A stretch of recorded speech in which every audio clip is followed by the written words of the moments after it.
Olá, amigos espectadores da Vale TV, sejam muito bem-vindos a mais uma edição do Conexão Política.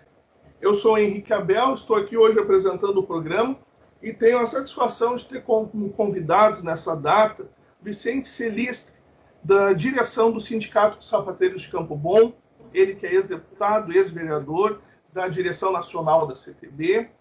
Tenho também aqui o privilégio de estar conversando hoje com o Luiz Henrique Becker, do 14º Núcleo do CEPERS, do sindicato, e também a presença da Cristina Mendes, que é presidente do Sindicato dos Empregados do Comércio Novo Hamburgo, Estância Velha e Voti Campo Bom, também é secretária da Mulher da Federação do Comércio do Rio Grande do Sul. Sejam muito bem-vindos os três. Desde já o nosso agradecimento, meu e da Vale TV, do Conexão Política, pela disponibilidade de agenda para poderem estar conosco hoje, tratando desses temas que, gostaríamos de estar falando sobre coisas mais leves, mais tranquilas. Infelizmente, o tema de hoje é muito pesado e muito angustiante, que nós vamos conversar um pouco sobre as questões aqui, sobretudo na região, relativas à pandemia e as perspectivas de vacinação, todo esse caos que nós estamos vendo no sistema de saúde, esse esgotamento, essa sobrecarga do sistema de saúde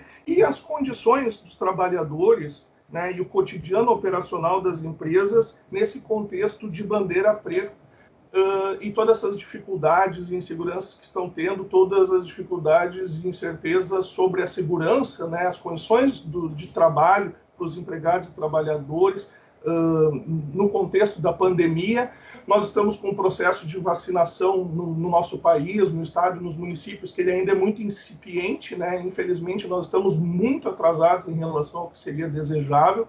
Então, eu quero muito ouvi-los para saber quais são as perspectivas, o que está sendo feito, qual é a análise de cenário que as diferentes entidades que vocês representam e que estão à frente, como elas enxergam essa situação e quais seriam as perspectivas. Eu acho que nós podemos começar, eu acho que seria interessante trazer para o público algumas informações sobre a coordenação intersindical dos trabalhadores de Campo Bom. Como é que é essa iniciativa, de onde ela surgiu e de que forma ela tem atuado até o momento da pandemia. E depois também eu gostaria de ouvi-los sobre esse caso lamentável, trágico, que nós tivemos alguns dias atrás no Hospital Lauro Health, em Campo Bom. Também a leitura que vocês e as entidades fazem desse episódio, o que pode ser tirado disso, o que até o momento se sabe que aconteceu. Então, eu gostaria, desde já, sem mais delongas, passar a palavra para Cristina Mendes sobre essa coordenação intersindical de trabalho de Campo Bom e a situação em relação a perspectivas de vacinação e segurança do trabalho aqui na região. Por favor, Cristina, com a palavra. Bom dia a todas e todos. Muito obrigada à Vale TV, à Conexão Política, por esse espaço. É tão difícil nós conseguirmos, enquanto movimento de trabalhadores, espaço nas mídias. Então, eu quero já agradecer e falar um pouquinho sobre o surgimento da Intersindical. Então, a Intersindical nasceu de uma necessidade de nos tentar fazer ouvir pelo Executivo Municipal de Campo Bom, na realidade, porque o Sindicato dos Empregados do Comércio de Novo Hamburgo representa os comerciários de várias regiões, inclusive de Campo Bom. Então, por iniciativa, mais precisamente do companheiro Vicente, que nos procurou, para nós formarmos, então, essa intersindical, representando vários trabalhadores de várias categorias, cada uma com as suas peculiaridades, e buscar, junto ao poder público, uma participação para poder estar contribuindo com ideias e com a realidade da classe trabalhadora.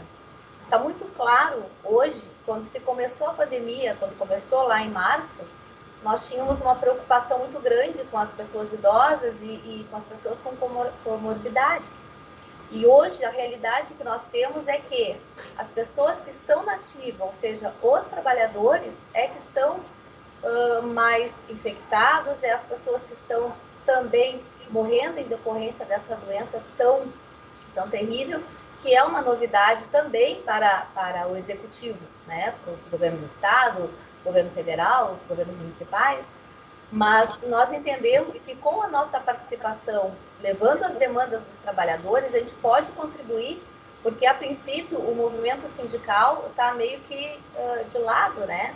E nós tentamos algumas audiências, entregar um manifesto para o prefeito, não tivemos sucesso, acredito que depois o Vicente pode falar também mais, né, mais propriedade sobre essa situação, mas nós temos toda essa preocupação com os nossos trabalhadores, e às vezes quando se defende uma determinada situação, se defende o lockdown, a gente leva a pedrada de todos os lados, né? Mas é importante esclarecer que só na categoria do comércio, nem falo a indústria, que também não parou, né? Só na categoria do comércio nós temos setores que também não pararam, que é os setores das funerárias, das farmácias, dos mercados. E quando a gente pede para que alguns setores fechem por não serem considerados essenciais, é no sentido de evitar a circulação para que esses trabalhadores que são obrigados a circular, que são obrigados a usar o transporte coletivo, a esperar o transporte numa parada de ônibus, que não podem fugir disso, para que esses tenham um pouquinho mais de segurança, né? E a nossa intersindical também luta, né, e defende a sanitização nos locais de trabalho, a testagem em massa, mas principalmente os trabalhadores, né, a obrigatoriedade da testagem. Isso já ajudaria muito, né, a amenizar todas essas questões. Então, é mais ou menos isso que a Intersindical está tentando fazer, né, e atuar nessa linha aí em defesa dos trabalhadores. Ótimo. Vicente, queres dar continuidade? Bom dia, meu caro Henrique Albel.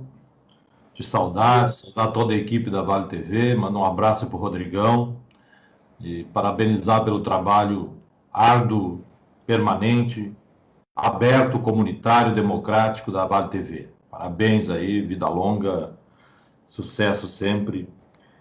Saudar a companheira Cristina, comerciária, presidente dos sindicatos comerciais de Novo Hamburgo, Campo Bom, região.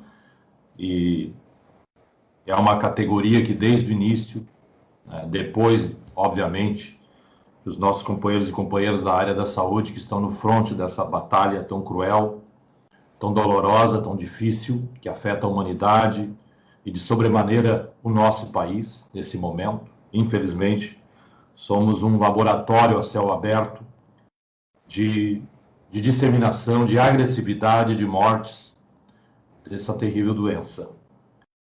E, infelizmente, a nossa cidade de Campo Bom também foi afetada, né? Chorou na sexta-feira, dia 19, chorou, a cidade toda chorou com aquelas 6 mortes em pouco mais de 30 minutos, e à tarde houve outra morte também que pode ter relação direta com aquela falha, com aquela falta, com aquela situação criada no Hospital Lauro Reis de Campo Bom.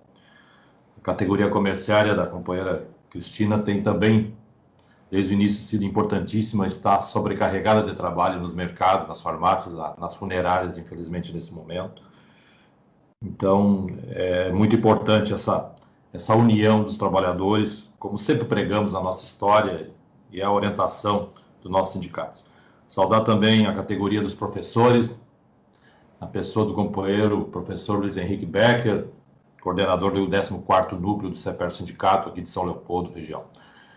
E que também é outra categoria importantíssima, que tem trabalhado tanto ou mais, né? Em trabalho remoto, sim, em grande parte, mas tem sido importantíssima e, com certeza, por vezes incompreendida, sem falar, né, dos anos e anos e décadas aí de sucateamento, principalmente da área da educação pública, e a presença do Luiz Henrique aqui também traz esse alerta importante de cobrar das autoridades do Estado e dos municípios. Ele representa aqui também, com certeza, os professores do município e da iniciativa privada, mesmo aqui sendo ele ligado ao serviço público estadual.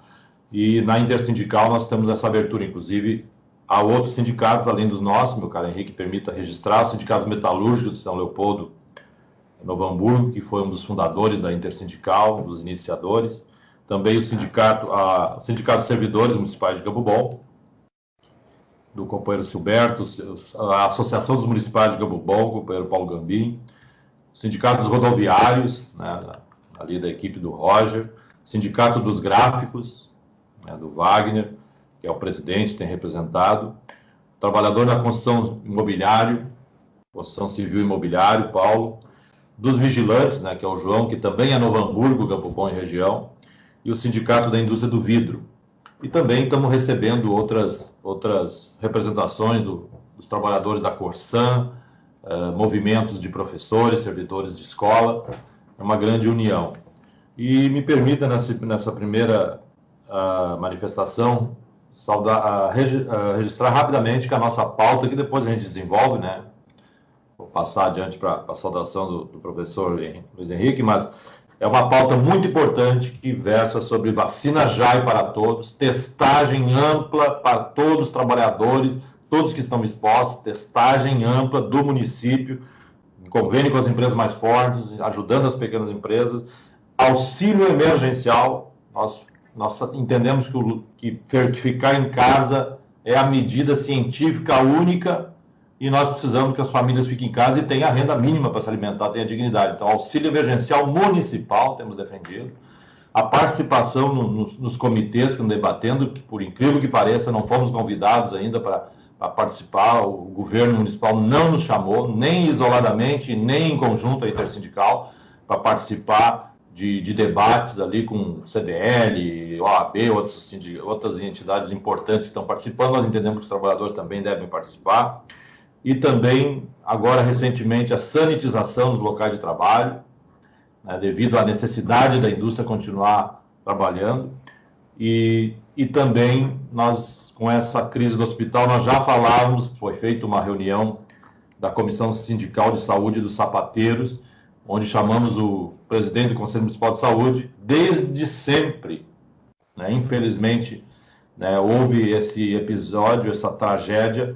Desde sempre nós queríamos uma coordenação, né, popular para acompanhar os gastos do hospital e a resolutividade, porque, para concluir essa primeira parte, isso não foi diferente, obviamente, Sapiranga, Novo Hamburgo, outras cidades, mas o número de internados aqui em um mês, lá do fim de fevereiro até agora, anteontem, subiu de 11, 12 para 54 internados. 400 e poucos % a mais. Então, obviamente, que nós, desde o início, estamos pedindo fiscalização no hospital, qualidade, né? Há muito dinheiro público investido, né? O Hospital de Campo Bom já tem uma situação de troca de administrações, eu acho que a Vale TV acompanhou isso de perto, trocou de administrações 4, 5 vezes nos últimos 2, 3 anos.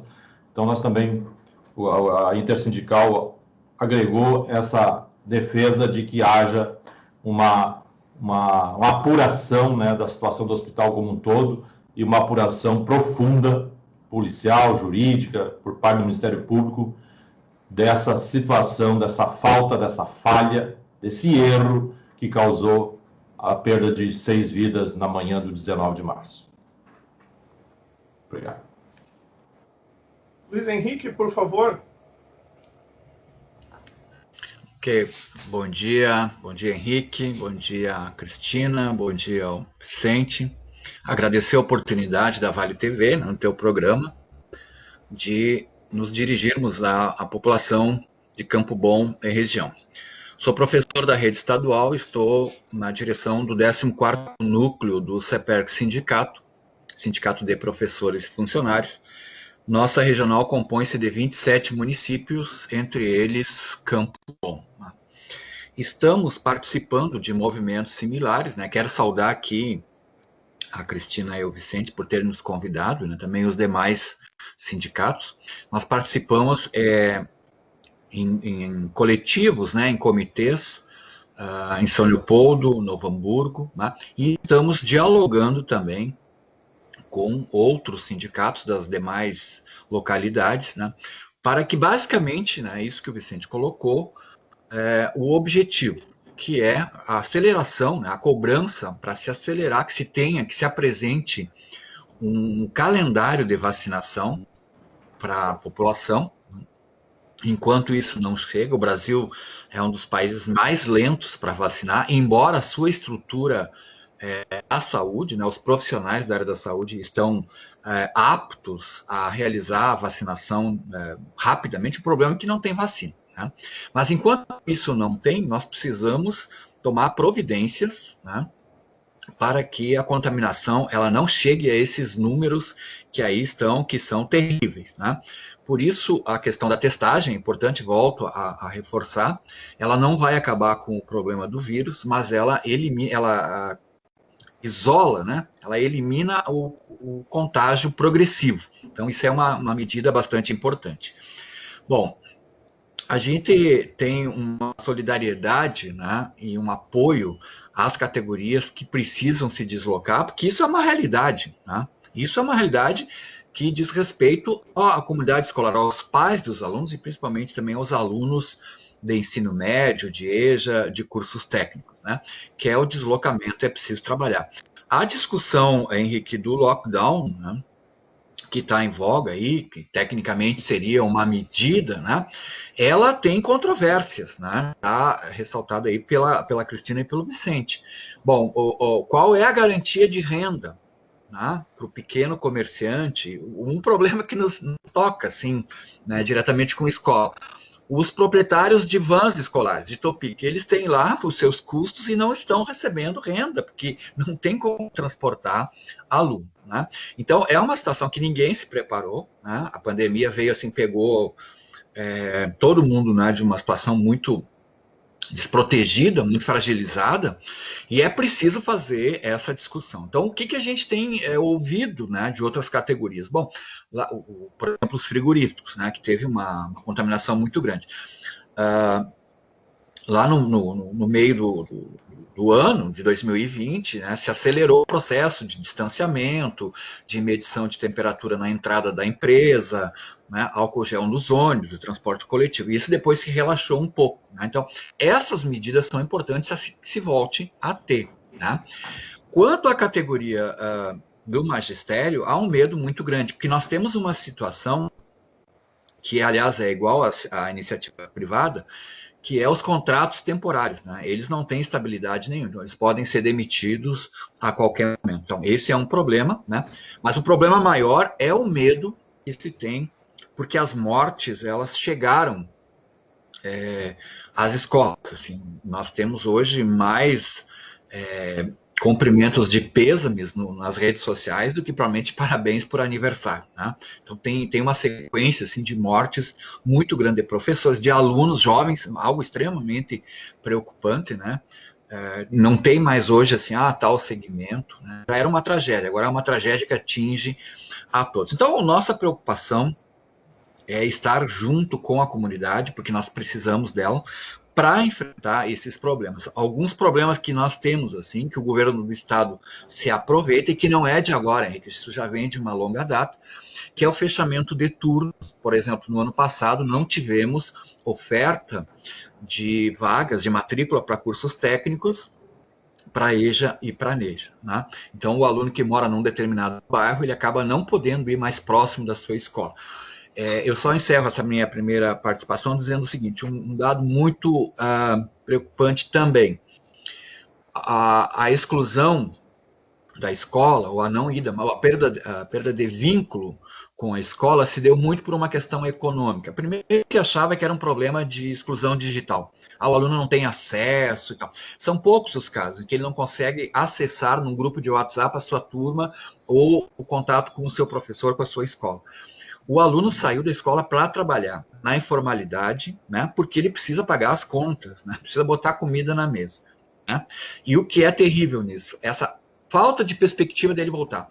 Eu quero deixar claro aqui que a exclusão sempre existiu, mas agora ela tem um problema.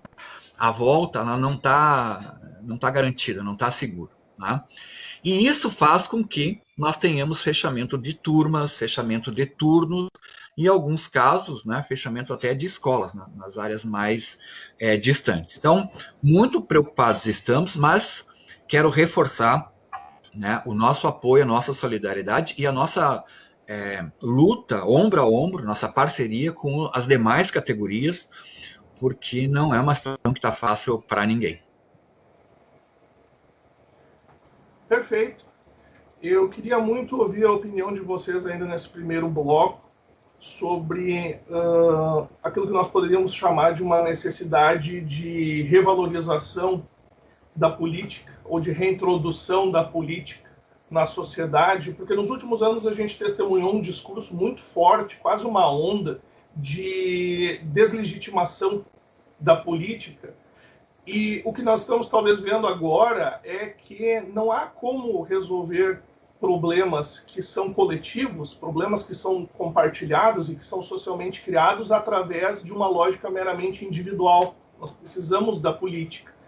E nós precisamos, talvez, reintroduzir ela, revalorizar ela e redescobrir o significado da prática, mais do que da palavra, no sentido de que a política não é aquilo que nós chamamos, às vezes, de uma forma pejorativa, de politicagem, os conchavos, os acertos de bastidores, a supremacia do interesse privado, disfarçado de interesse público. Não, política é a gente deliberar de forma democrática sobre os problemas da nossa polis, né? Resolver coletivamente e socialmente os problemas que são coletivos e socialmente criados. Então, eu gostaria que vocês, gostaria muito de ouvi-los sobre isso, de que forma a sociedade civil organizada, de que forma as entidades, de que forma todas as categorias, porque a política se torna necessária nesse momento para a gente chegar em denominadores comuns e em consenso e discutir e procurar soluções para empregados, para empregadores, para as empresas, para o setor público, para o setor privado, para o cidadão que é profissional liberal, enfim, para todas as categorias, né? E de que esses nossos interesses nem sempre eles estão em oposição. Muitas vezes, que nem quando a gente clama pela necessidade urgente de uma vacinação mais célere, mas você está se preocupando com vidas humanas e não está olhando também para a economia, mas essas duas coisas elas não são antagônicas. Né? A gente assistiu muito no ano passado aquele falso embate do será que nós devemos nos preocupar mais com os CPFs ou com os CNPJs? E talvez agora esteja mais claro do que nunca o quanto essa dicotomia ela é estéril, né? De como essas coisas estão caminhando junto e de como a recuperação, a superação da crise sanitária passa por a gente também superar a crise econômica, e isso vai se dar através da vacinação. Não existe uma outra maneira. Todos nós gostaríamos de voltar à normalidade. Ninguém está gostando dessa situação econômica caótica, mas parece impossível a gente conceber uma recuperação econômica sem a superação da crise sanitária. Então, não são coisas que estão afastadas e elas não competem uma contra a outra, né? Gostaria muito de ouvi-los nesse sentido. Por favor, quer começar, Cristina? Pode ser. Então, essa questão a política, né, Henrique, que tu bem colocaste, nós aqui, os dirigentes sindicais, a gente respira política. Muitas vezes, quando a gente resolve colocar os nossos nomes à disposição para pleitear um cargo público na efetiva política, né, as pessoas olham assim, ele está se aproveitando, quer ser presidente do sindicato só para fazer o seu nome, para ir para a política, né, efetiva. Só que nós já somos políticos. A partir do momento em que a gente está brigando, discutindo e tentando proteger uma categoria, assim como o pessoal das associações de bairro também, né, aquelas pessoas que estão nos condomínios, que são síndicos, todos nós, de uma forma ou de outra, a gente faz política a partir do momento justo que tu colocou aí, que nós não pensamos só em nós, assim, em mais pessoas, né? Em uma categoria, por exemplo, no caso dos sindicalistas. Então, o resgate da questão política numa visão boa, saudável, porque, infelizmente, a nossa sociedade, no geral, ela bate direto nos políticos, enfim, e até é uma coisa assim que te vem com maus olhos, né? O político, o sindicalista, tudo corrupto. Infelizmente, tem pessoas muito boas, tem problemas, mas justamente isso faz parte, né, do ambiente democrático. Então, se não está legal, vamos tirar, vamos trocar, mas a população, as pessoas também têm que se predispor a isso, entendeu? Não colocar uma pessoa num determinado cargo e achar que ela pode resolver tudo e ficar, não, está resolvido, eu não tenho que fazer minha parte. Não, tenho sim. Então, existe a questão política, que a sociedade também tem que ser, né, um agente fiscalizador, tem que participar, tem que cobrar, enfim, para que a gente possa melhorar a questão política como um todo, né? Essa outra questão do capital que tu colocaste, né, do antagonismo, né, da vida com relação à questão econômica. Então, isso está muito claro, que se precisa das pessoas, né? Se precisa, sim, de um incentivo por parte dos governos, federal, estadual, municipal, como a gente está pleiteando aqui em Campo Bom, no sentido de dar um auxílio para aquelas categorias e para aqueles pequenos e médios empresários que precisam, que realmente esses não têm, né, de onde tirar e não tem. Então, é necessário isso para quê? Para que se possa manter os empregos. Então, o sindicato dos empregados, sindicatos de trabalhadores não pensam só nos direitos do trabalhador em si, mas sim, um dos direitos do trabalhador é ter trabalho. Então, a gente também tem essa visão que é necessário um incentivo, um auxílio, não só para a pessoa que está desempregada, que não consegue trabalhar, mas também para aquele pequeno e médio empresário que não tem de onde tirar. Nós tivemos, por exemplo, várias situações dentro dos setores do comércio, onde as empresas, principalmente as grandes redes, estão muito bem obrigadas, porque estão trabalhando com o e-commerce. Então, essas, teoricamente, os governos não precisariam se preocupar, mas o pequeno e o médio empresário, sim. Vicente, queres complementar? Esse assunto merece mais uns 2 programas, né, meu caro Henrique? Porque essa dicotomia falsamente, estrategicamente criada de que as medidas sanitárias, a preservação da vida, o fique em casa, né, ataca a economia, ela é propositadamente forçada por um governo nacional, né, principalmente o nacional, negacionista, que negou a doença desde o início, relativizou, foi irresponsável, incompetente, desonesto e tem efeito genocida, sim. O comportamento do presidente da República é genocida. Não é por causa da vida pregressa dele que eu afirmo isso e todas os impropérios e as questões que já falou, né, contra a vida. Não por defender arma, mas defender a ditadura, a tortura e tudo que já vimos. Mas o que está acontecendo no país, beirando a 300 mil mortes, que infelizmente já passou de 290 mil, mostra esse efeito genocida. Vejam bem, a questão da vacina, que é uma medida científica, que é o que vai criar a normalidade das condições para a economia voltar em termos, né, normais, em termos duradouros, em termos seguros, que hoje é tudo uma incerteza em diversos setores. A vacina, aquele desinteresse, aquela negligência da negociação com um laboratório importante, me lembro, Pfizer, acho que foi a Pfizer, que poderia ter nos trazido 80 milhões de doses até o final do ano passado. Lembrem todos que a Inglaterra começou a vacinar, Inglaterra, Estados Unidos, a maioria dos países, antes do Natal. E nós foi em 17 de janeiro, e a conta gotas. Aqui em Campo Bom, no sábado passado, aconteceu, chamaram os idosos a partir de 70 anos. E não tinha vacina, pouco mais da metade da fila, pelo que relatos que tem na cidade. Estão esperando agora vir novamente, né? Criaram até uma expectativa ali, não teve planejamento. Os funcionários da saúde estavam ali, tranquilos, como foi dito pela Cristina, todos nós sabemos, o país com o SUS é um dos países mais preparados em vacina. Assim é na polio, assim foi o sarampo, tantas outras vacinas, né? Olha a estrutura que temos, a H1N1, a dengue, a estrutura de saúde capilarizada, distribuída, espraiada em todo o Rio Grande, em todo o país. Então, mas não há vacina. Então, a vacina é a primeira coisa e esse governo relativizou, né? E a outra coisa também, que está sendo forçada, é a irresponsabilidade do governo de ajudar os que precisam. O auxílio emergencial, que ficou em 600, foi concebido em 200 por Bolsonaro e Guedes. Todos lembram disso. Foi concebido em apenas 200.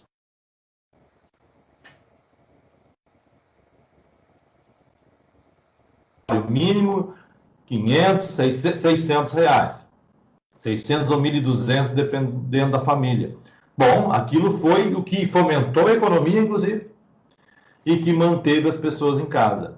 Terminou, vejam bem, terminou em 31 de dezembro, e olha o caos que nós estamos aqui. E aí o seu Bolsonaro e o seu Guedes, que são corajosos, que enfrentam tudo, né, que é um governo que tem arminha na mão, não tem um pingo de vergonha na cara e de coragem de enfrentar o setor financeiro, cortar privilégios e fazer com que juros e dividendos.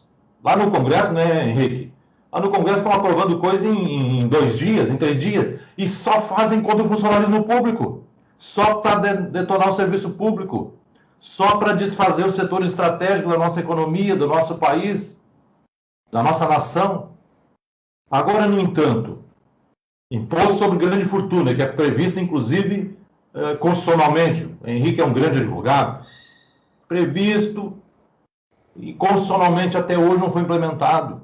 Juros e dividendos. Agora liberaram o Banco Central, né, que ficou, como é que eles chamam, autônomo ou independente. Independente do quê? Do interesse público, do povo. Ficou dependente do sistema financeiro.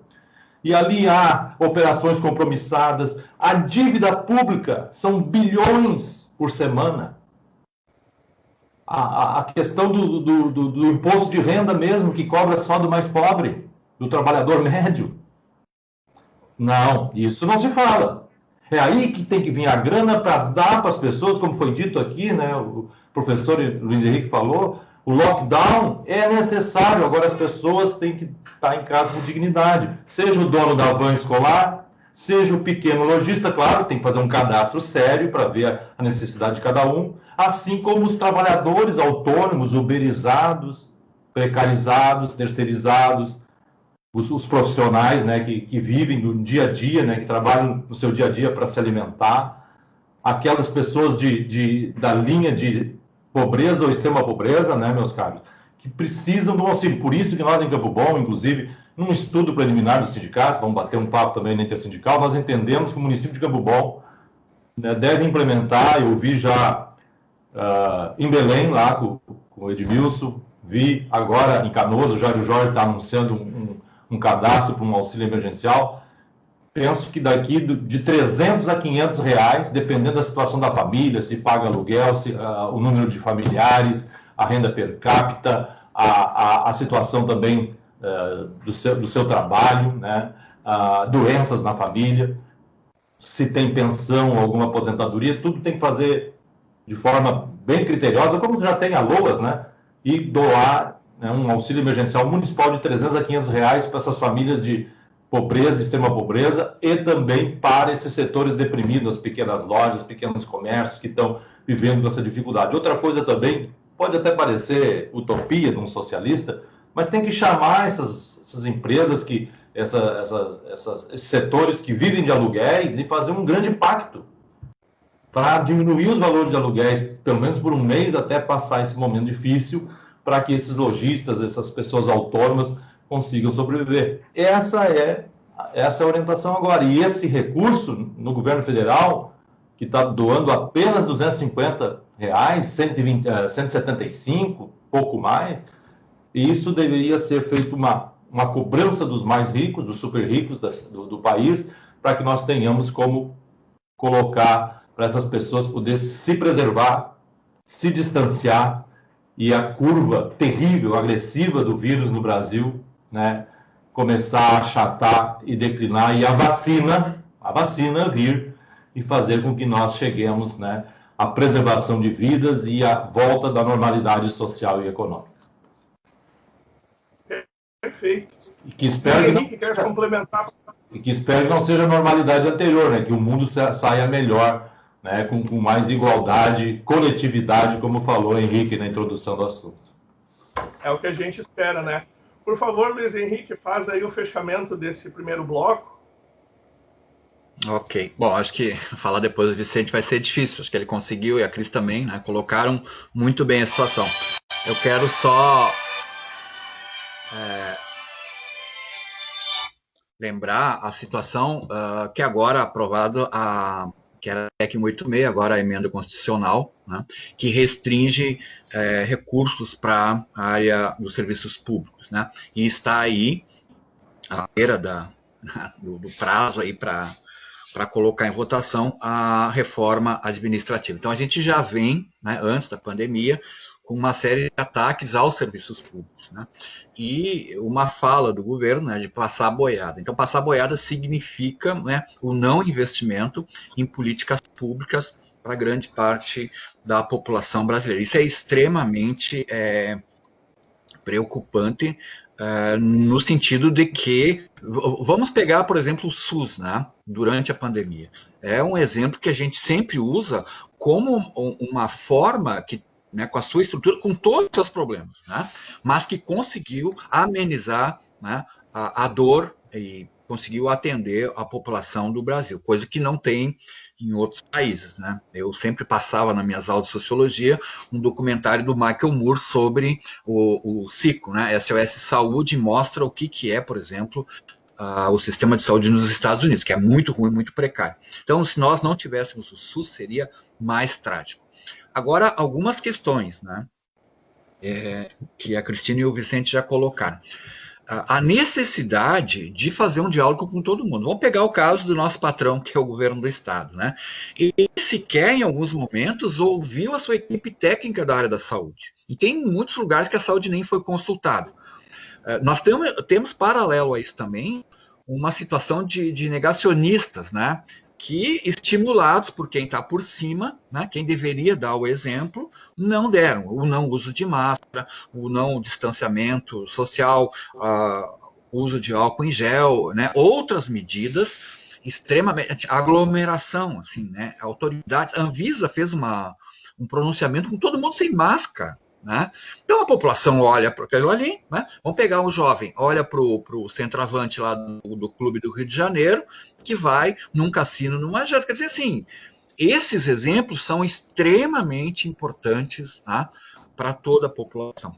Não houve, aliás, não há um gerenciamento da crise sanitária, não houve um chamamento, eu digo na maioria dos casos, né, o governo do Estado muitas vezes negou o que, aliás, agora perseguido, né, o ex-reitor da Universidade Federal de Pelotas. Então, a área técnica, a área da saúde, muitas vezes não foi ouvido, né, para isso. E os memes corriam frouxo nas redes sociais, né, no caso do Estado, em que o governador oferecia uma caixa de lápis de cor. Isso é vergonhoso. Pinta a sua região, né, com a cor que tu acha que é melhor. Então, nós da educação vivemos assim uma situação, semana que vem a gente volta, entra um processo, né, uma liminar, o judiciário diz, não volta. Não, mas segunda-feira volta, né? Volta, mas não volta. Então, é uma confusão. Imaginem nas crianças, né, aquela expectativa de voltar para a escola, né? Isso é um dado muito alarmante. Eu quero pegar um link também com a fala do Vicente sobre a questão do auxílio emergencial.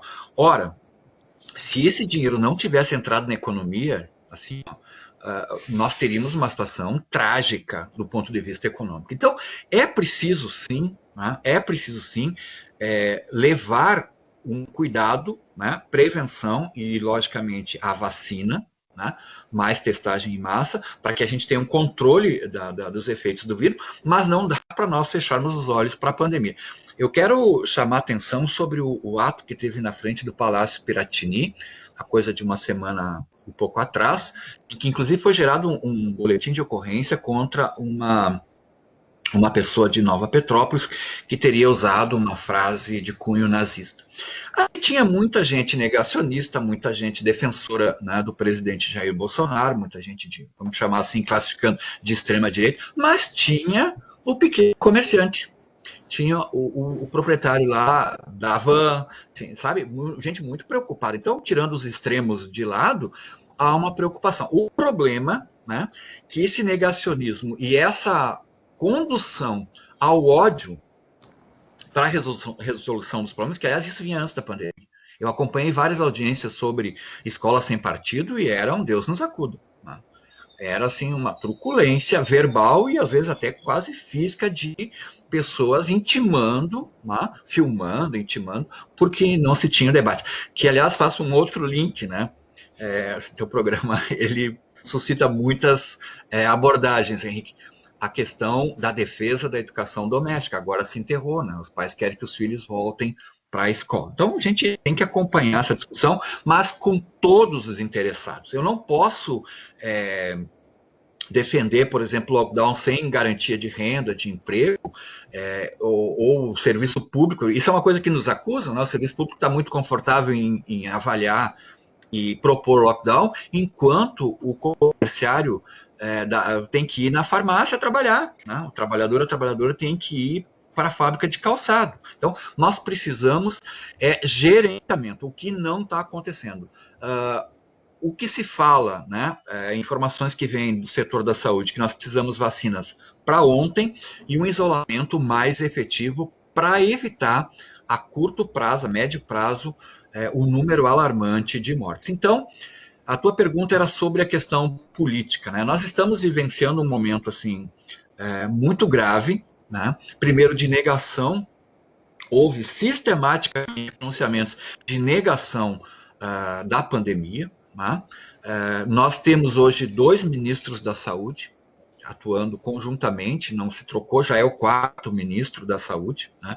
Isso leva a uma insegurança muito grande e a esses dados alarmantes que a gente está vivenciando. Sobre a questão, terminar falando sobre o auxílio emergencial. Tem dados, né, na grande mídia sobre o enriquecimento dos que eram ricos, né? 31% ficaram mais ricos. Então, agora também o perdão, né, a isenção para a dívida das igrejas. Então, tem uma parcela da população, né, os mais ricos, mais poderosos, que continuaram com seus benefícios, aliás, aumentaram, enquanto parte da população está vivenciando uma situação muito complicada, muito ruim, né? Tem esse dado de um cidadão do Paraná, que comentou com o prefeito de Curitiba, dizendo que tem dinheiro para comprar 2 hospitais e não tem um leito para a mãe dele. Então, está o quadro da dor, né? Nós aqui de Portão, São Leopoldo e região, ficamos muito transtornados, assim, muito tristes com o que aconteceu em Campo Bom, né? Com essa pane. Agora, lá atrás, né, quando os especialistas avisavam a situação de caos não vai ser restrita a Manaus, né? Ao norte do país vai se propagar pelo mundo, Brasil todo, por todas as regiões, muitos não acreditaram. Aliás, muitos não acreditaram em muitas coisas, né? Então é preciso muita seriedade, muita responsabilidade e fazer isso que esse coletivo sindical de Campo Bom está fazendo, que é o diálogo com todos os setores, né? Temos que ouvir a todos para buscar soluções para esse problema. Perfeito, muito obrigado, Luiz Henrique. Nós vamos então para um rápido intervalo, encerrando esse bloco aqui, e na sequência a gente já retorna.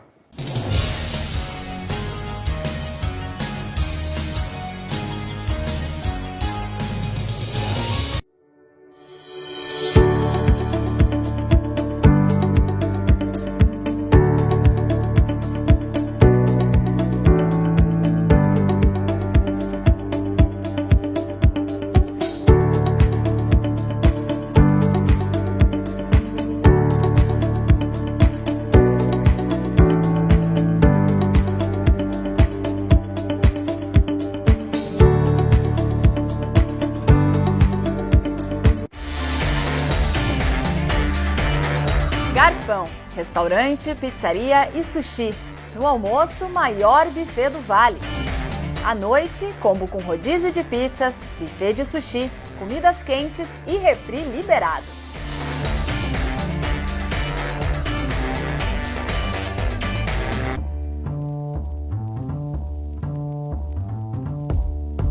Garfão, restaurante, pizzaria e sushi.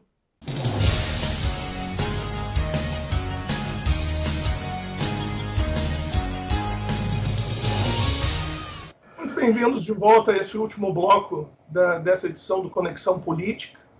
Nós estamos hoje conversando sobre a questão da pandemia na nossa região, os reflexos no cotidiano das empresas, dos trabalhadores, as preocupações com as perspectivas para a vacinação, da segurança do trabalho, da cogitação que está sendo feita sobre o lockdown, quais são as perspectivas, de o que é necessário, o impacto de tudo isso.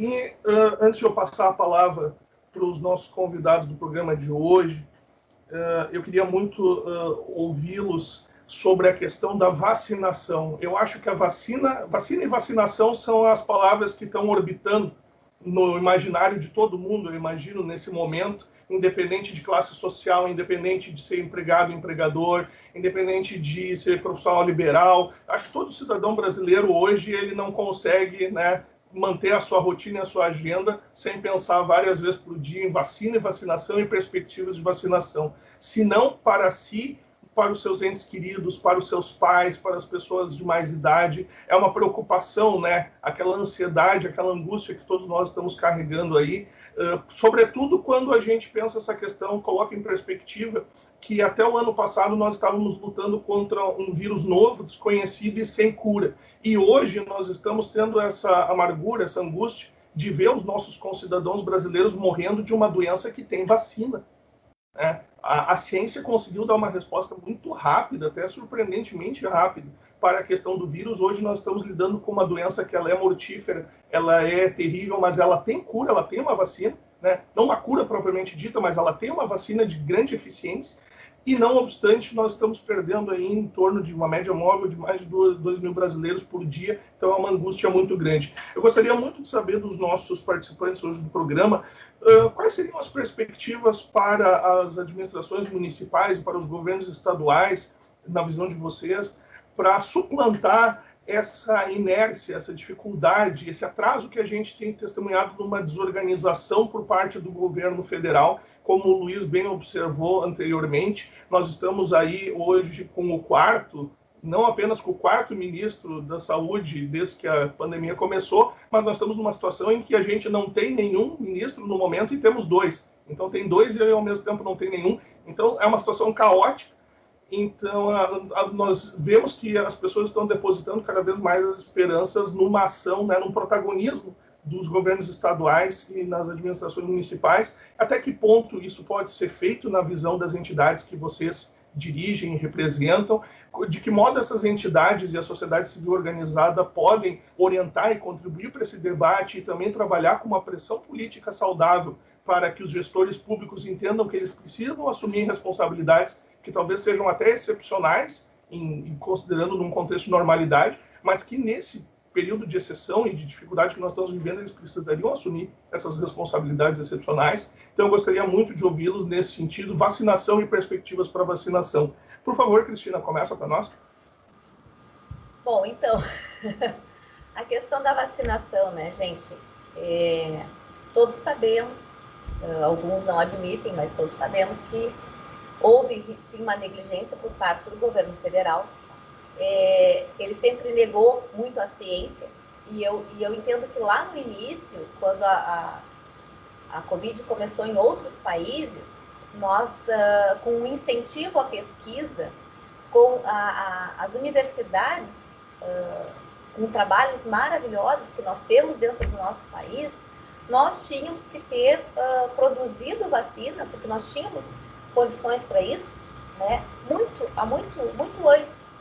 Bastava ter um incentivo maior para a pesquisa científica, e aí talvez uma agilidade também por parte do governo no sentido de adquirir vacinas de vários laboratórios, de vários países, enfim.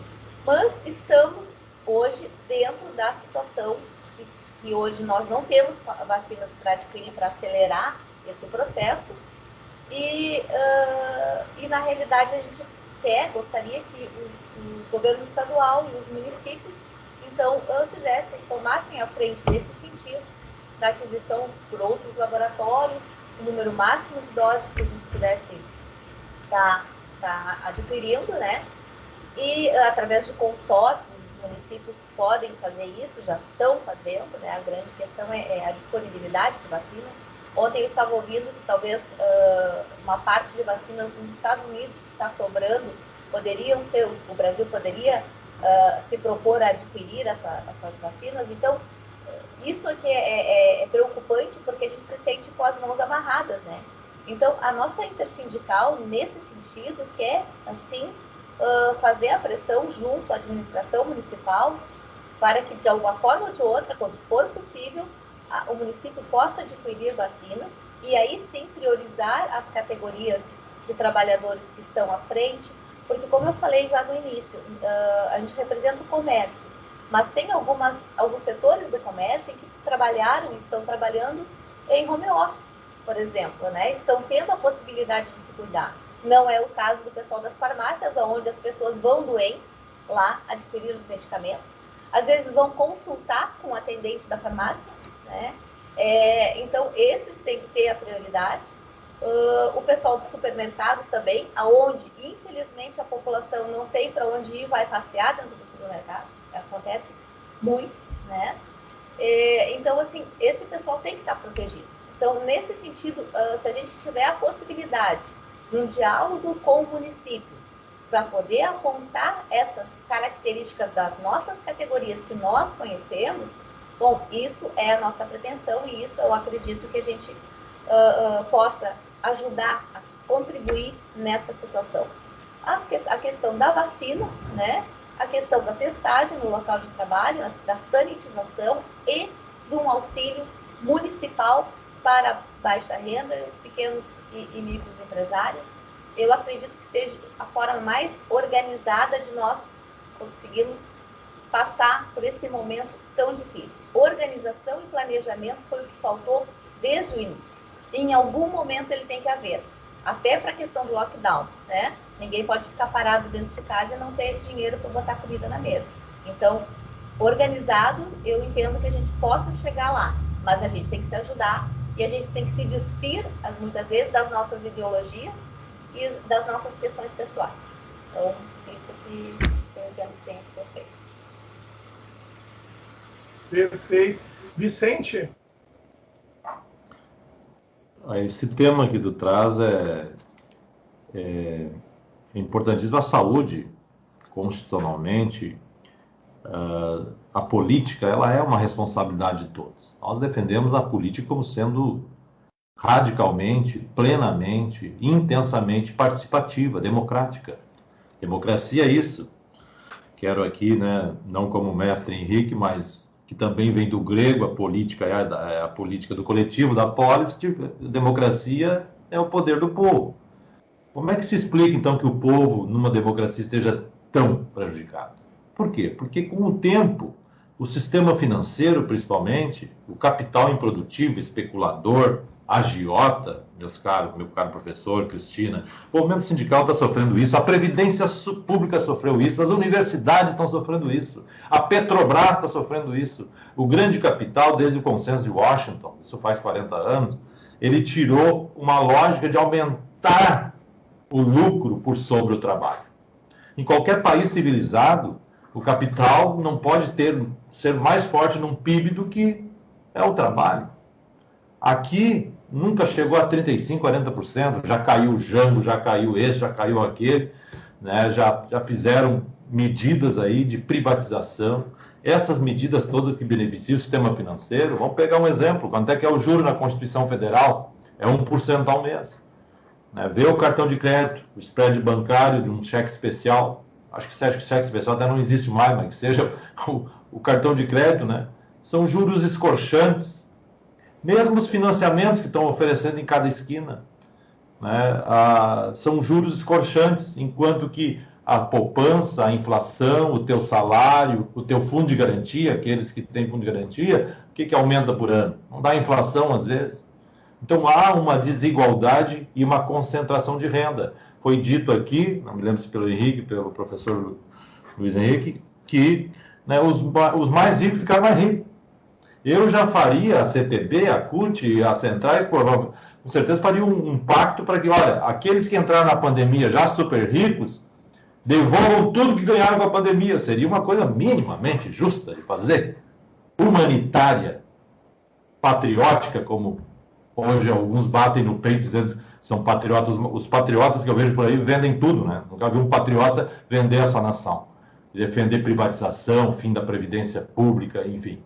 Então, mas aconteceu isso. São mais de 130 bilhões de enriquecimento daqueles que já são mais ricos.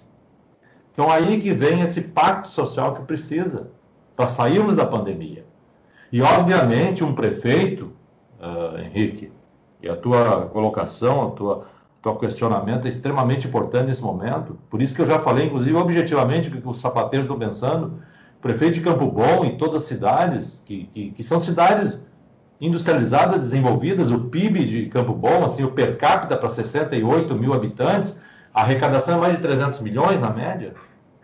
Já estavam projetando obras de 1 milhão e 800, 2 milhões na cidade, de embelezamento, de reformulação. Ora, isso não é hora para isso. Isso é hora de cortar as gorduras e parar as obras, né, de estética e ajudar. O auxílio emergencial, ele é emblemático. Ele tem a função primeira de manter a dignidade daquele que não pode sair para trabalhar, porque a disseminação está agressiva por demais. Tem jovens morrendo em Campo Bom.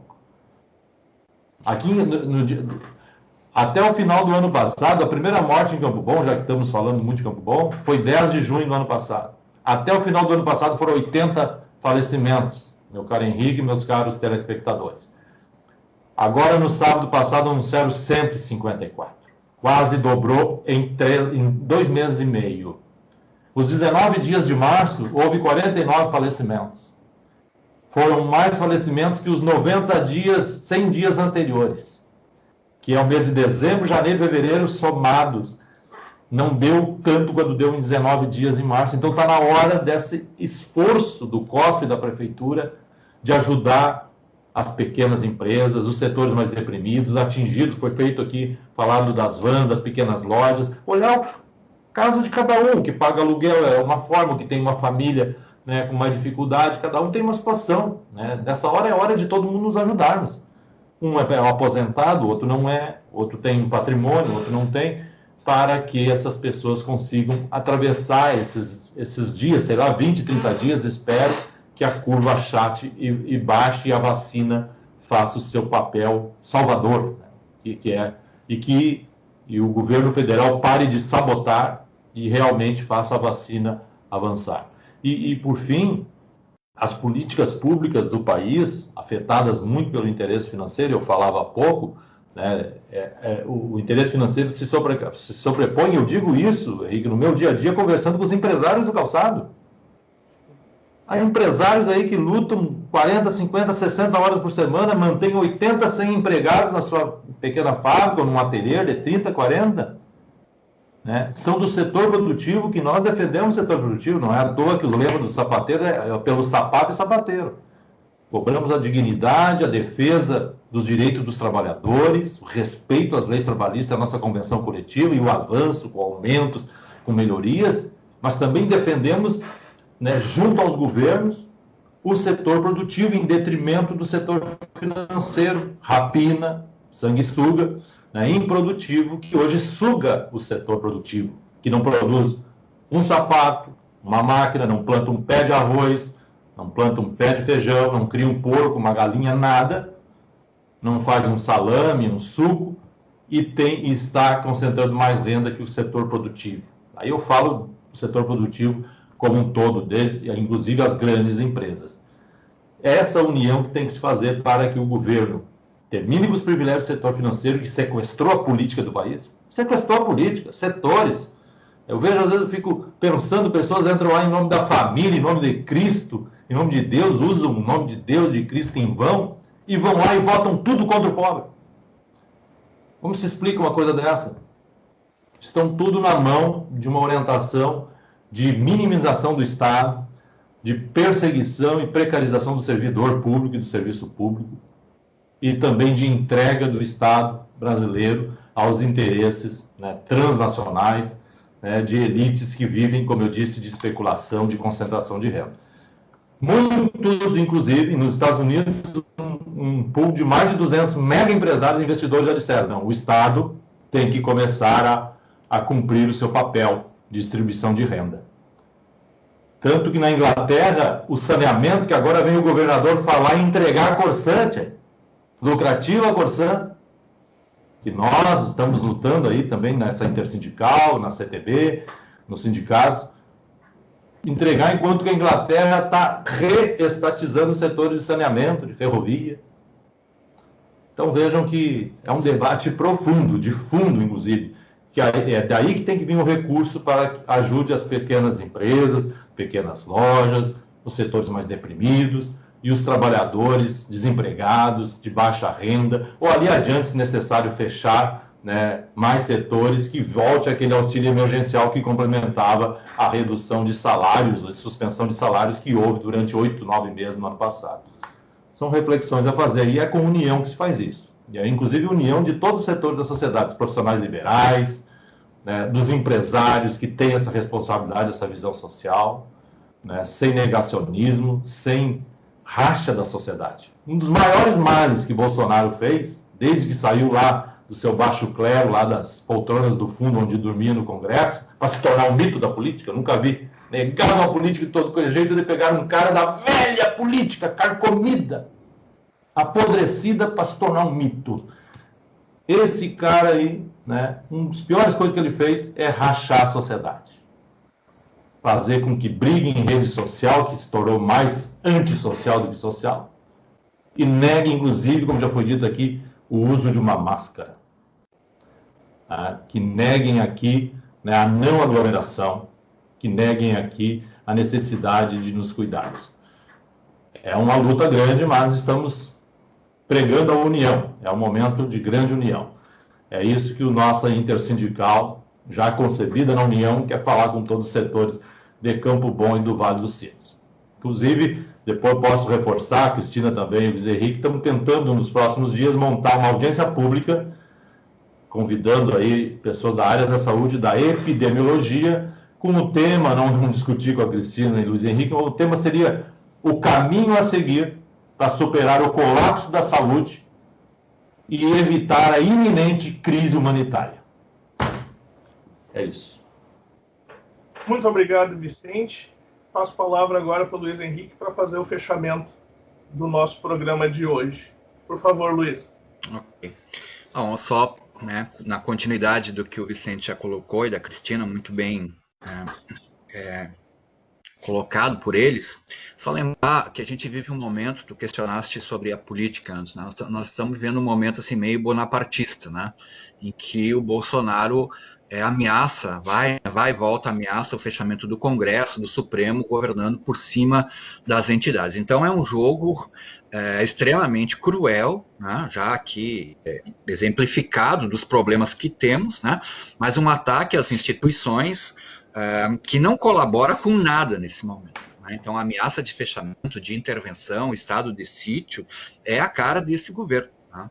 É meio que cortina de fumaça para passar boiada em todos os setores, como a gente colocou aqui no teu programa. Mas eu quero chamar a atenção o que fazer, né? De encaminhamento, assim, o Vicente e a Cristina já colocaram algumas questões, algumas coisas práticas que a gente precisa. Né? Os laboratórios que detêm a licença para fabricação de vacina não concordaram, né, em liberação, o fim do monopólio, como foi feito lá em 2006 com a vacina para HIV/AIDS, né, em que se liberou, se quebrou o monopólio e todos os países, os laboratórios, conseguiram fazer para uma rápida aplicação dessa medicação na população. Então, e aí nós temos o seguinte, né, os grandes laboratórios têm monopólio, quem paga mais, né, leva.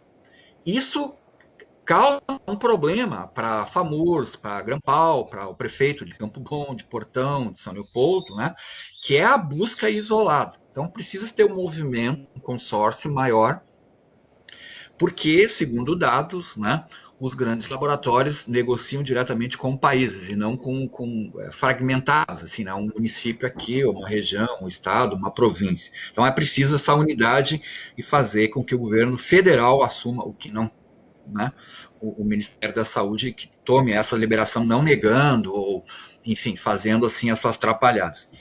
Tem também uma outra questão que Campo Bom traz à tona a discussão, que é a apresentação do PL 12/2021 do senador Paim, se não me falha a memória, que é a liberação de produtos de remédios, insumos imunizantes, né? O problema não é só o oxigênio, não é só a vacina, né? Tá faltando já, os estoques nos hospitais, tanto da rede pública quanto particular, já estão com os dias contados. Então, proporcionar uma produção maior desses insumos e medicamentos que são usados nos hospitais.